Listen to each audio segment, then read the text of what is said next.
We have an in-studio guest, and he is Ryan Dempster.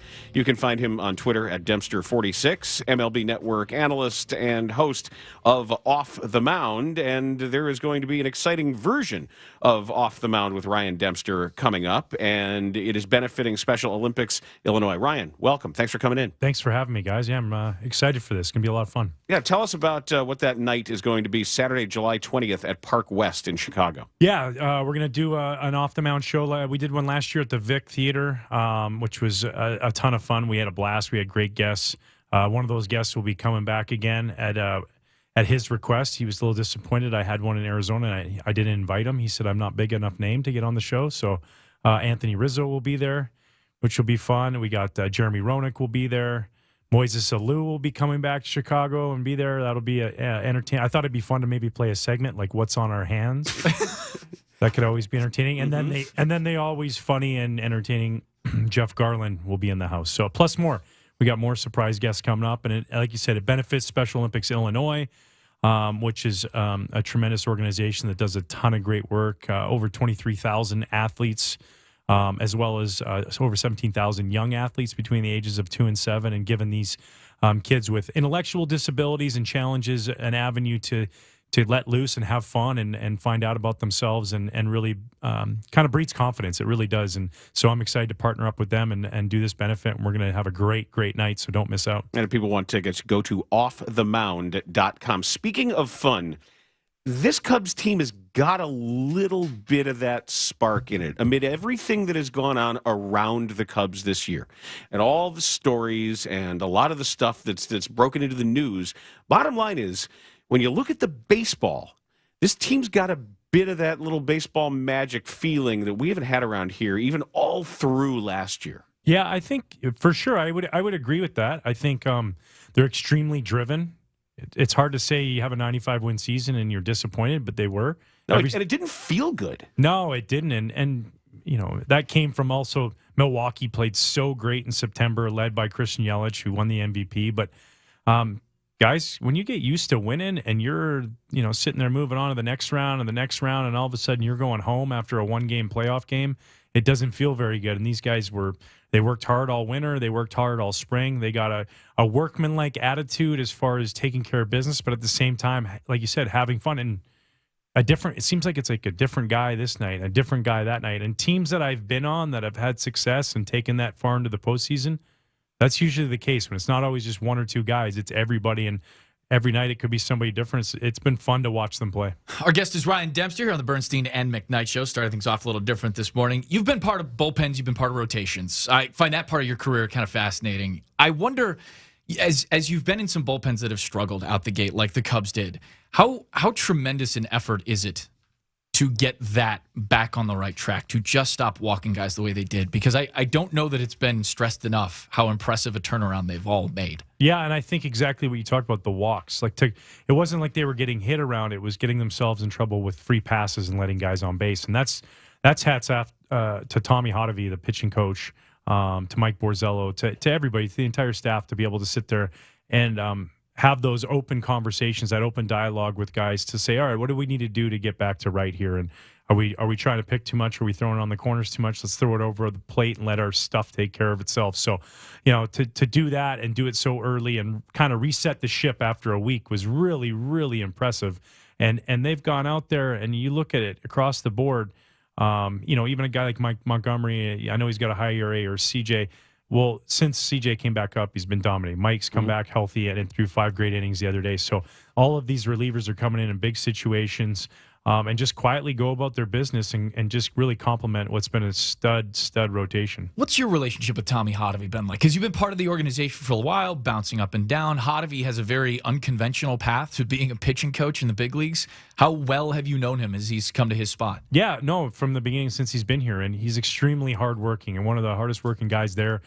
Diligent about run prevention along the way in the video room and relationships with the pitching coach and the catchers and the pitchers themselves as to this is the type of information I can give you. But, people forget sometimes that this guy pitched in the major leagues, although it was a short period of time. He made that journey. He got all the way up to the top and pitched to the highest level. So he knows what that takes, and he's got a tremendous presence about him. He's got a great attitude. a ton of positive energy when you're around them.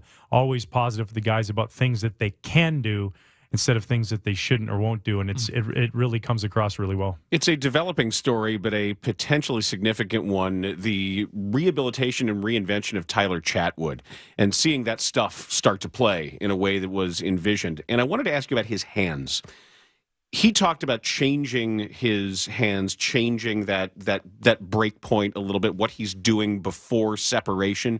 If I remember correctly, you had a couple of variations when you changed what you were doing with the glove. There was floppy glove, and it was twisty hands, and twisty hands. Yeah, floppy glove and twisty hands. I believe yours was a way of masking possible pitch tipping, if I remember correctly. Just saying, look, I'm going to throw this all at you, do it every time, and you're not going to get any cues. What does it mean mentally for a pitcher to have that consistency and fix something with the hands before you even get into your arm swing? Yeah, no, it's huge because you do want your hands getting out and timing, right? Pitching is so much timing.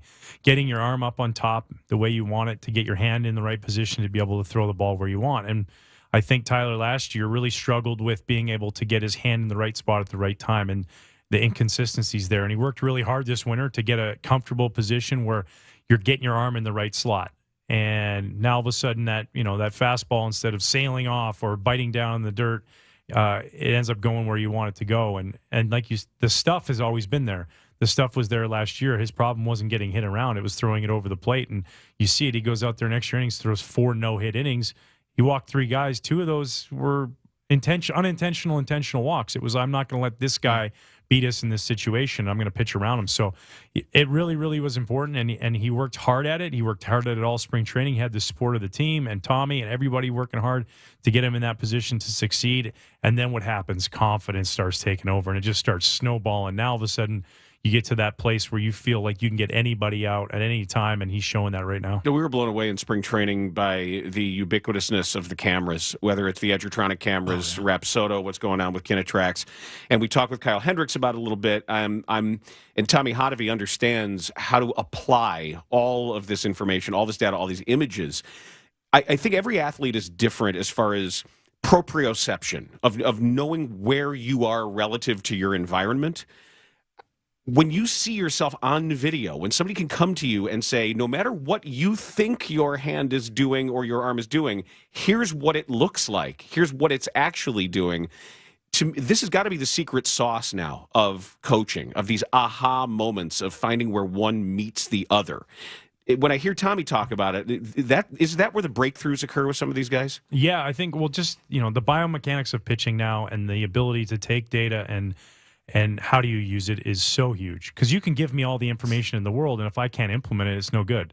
So how do we use it? How do we go about exposing maybe a hitter's weakness through different things? And then mechanically, stuff like where you can shadow mechanics, where you can put, here's you a month ago and here's you now, and your arm's over here, but it used to be over here. Let's try and get it back to over there. If I just tell you that, I might go, yeah, whatever. But when you actually can quantify that and show that to me and I can see that, well, it carries a lot of weight with a player. That's what Kyle Ryan told us on Friday. Yeah. Kyle Ryan said somebody from the Cubs called him and said, we saw something, we think we can fix you.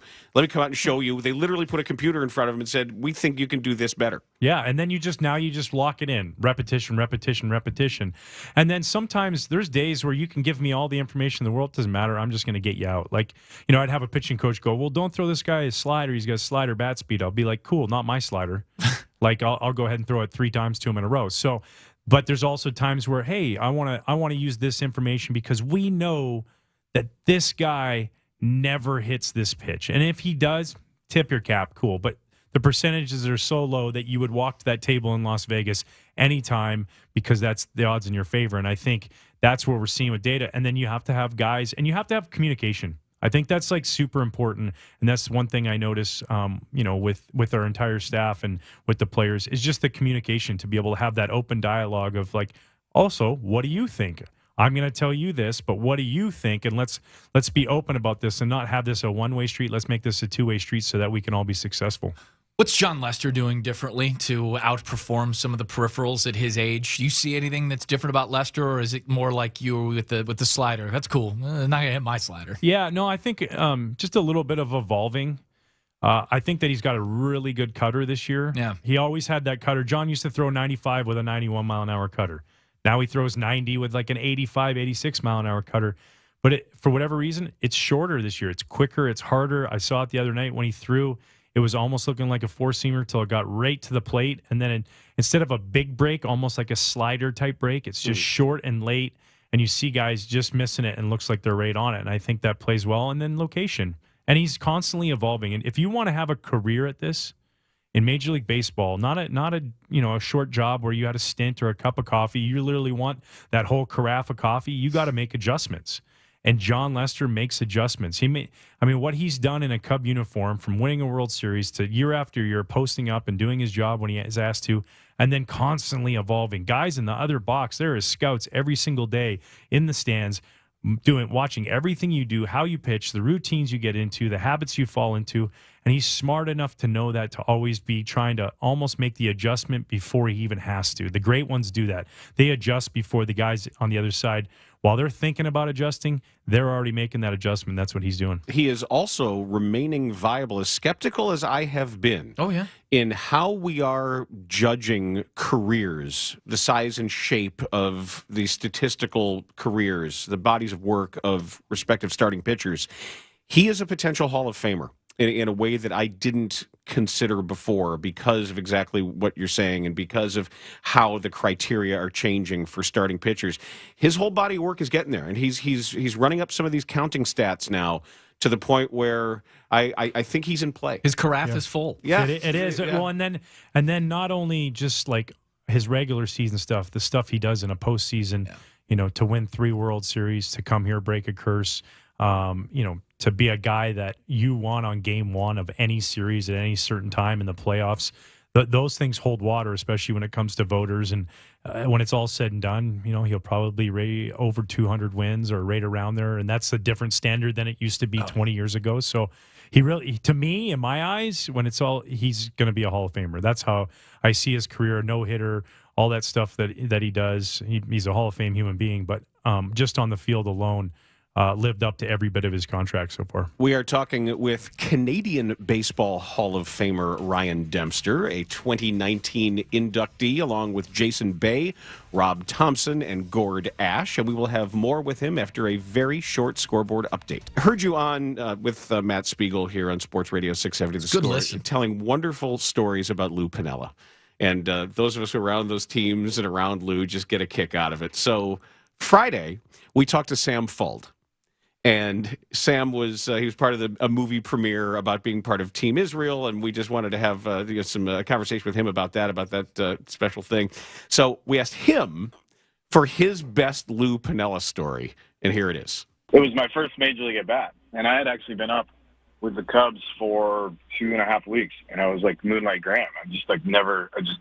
I came in to defensively replace Alfonso Soriano a lot, but literally was there for like 17 days without an at-bat. I finally got my at-bat, and it was kind of like an 8-3 game we were losing, and got to a 2-0 count and took like a huge hack on a sinker and like hit it about 8 feet, and it actually hit the top of my foot, but the umpire didn't call it, so I never got out of the box, and it was not a great way to start my batting career, but maybe a sign of things to come. But came back to the dugout and was expecting like some sympathy from everybody, and instead like Lou greets me at the top of the step and goes, "Son, you got to look at the damn third base coach. He put the take on." That was like the worst and best moment of my life. It was like I got my first Major League at bat, and then within moments I had this angry Lou Piniella yelling at me, and I just kind of crawled in this corner of the dugout. It's pretty good Lou. He said he said he Lou. didn't even know his name. He was Son for like the first 4 weeks of his career before Lou decided it was worthy of learning his name. You only got your name if you were a starting pitcher. Oh, yeah. Otherwise, no it was kidding. Son. Yeah. Come on, Son.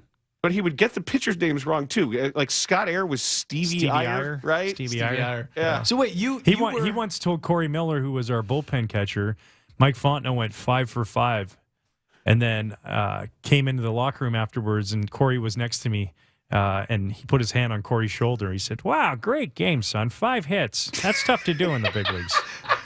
bullpen catcher. Yeah, they Oh, looked God. alike. I got it, but it was pretty fun.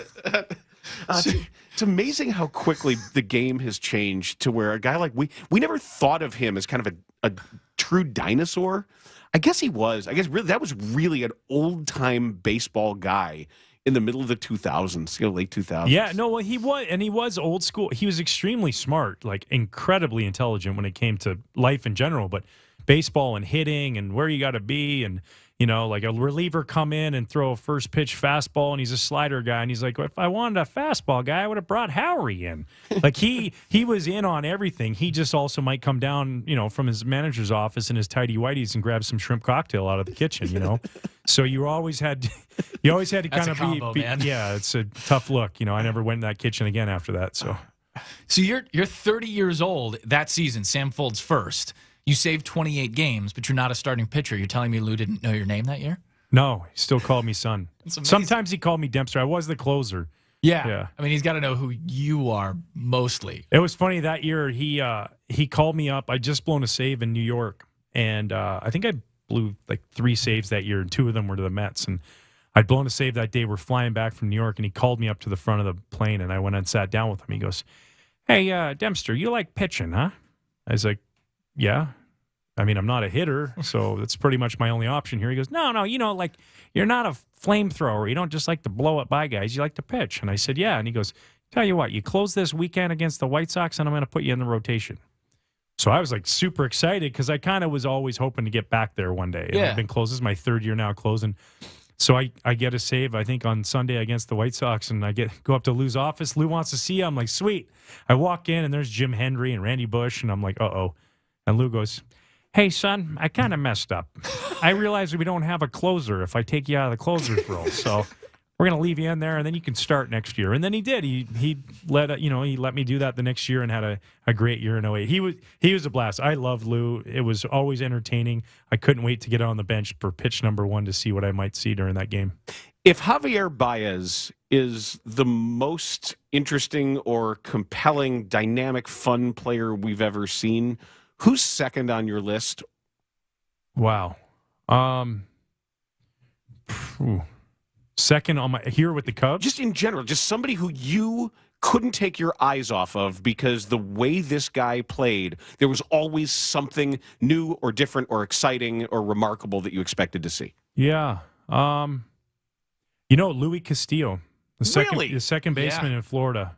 Switch hitter, he had the ability, like you didn't know if he was going to bunt for a base hit a triple in the gap. He turned the most unbelievable double plays. Like he threw the ball from down low. The ball looked like it never went in his glove. It was like Ozzie Smithish, just like kicked off the heel of his glove into his hand. He'd fire it from down here. And he had he'd always walk around and he'd say, yeah, I'm not getting hit. They not get a hit, and he'd go out and he'd make the most unbelievable play in the field. If somebody robbed the base hit, somebody was getting robbed. He just had the ability, kind of like Javi. And I always say this: there's very few players in the game on 3 sides of the ball that can do it. Sure, hitting, defense, and base running. And right now, Javi Baez is the most electrifying player in the game. Definitely the most dynamic, and he's special to watch. So are you Team Lester or are you Team Bryant when it comes to Javi Baez? I don't know if you read this, but apparently the two got into a little bit of a well-natured dust-up. Lester is on the side of, we haven't even seen a hot Javi Baez yet. And Bryant, I guess from the corner, is like, you're high. Of course we have. He's hotter than hell. Or is there more Javi for you? Are you Lester or Team Bryant? There's more Javi for me. I really believe it. I think this guy could be a kind of guy that's 30-30 every year. He's super special. Defensively, I don't know what more he could do. He does things that are absolutely crazy. Instincts-wise, you can't teach those things that he does out on the baseball field. And, when a ball gets – so there's a runner on first base, and he's a fast runner on first base, and Javi's playing short, and the ball gets hit to the gap. The processing speed, it's like Bradley Cooper in Limitless.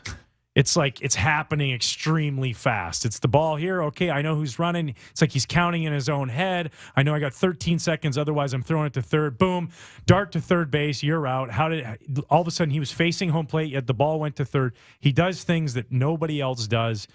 he's the reason why people go watch games, and they should for somebody like that. Lastly, and very briefly, if you had one thing you could say to you, Darvish, before his next start, what would it be? That your stuff is so good that I dare you to try and give up as many home runs as you can on your fastball. His fastball is so good, and I've been there. I've been there where I start picking corners and stuff like that, but it's coming. I'm telling you, it's coming. It's getting so close. It's getting better and better. Joe's doing a great job of putting him in positions to succeed and taking him out when he's having success, and that just builds confidence, and it builds and builds and builds, and this guy has the ability to punch out 15 batters any given day. Really good stuff from Ryan Dempster, and if people want more information regarding the special performance of Off the Mound with Ryan Dempster that benefits Special Olympics Illinois on Saturday, July 20th, you can go to buy tickets at offthemound.com. Ryan, thank you very much. Thank you, guys. That is Ryan Dempster with Bernstein and McKnight on Sports Radio 670 The Score.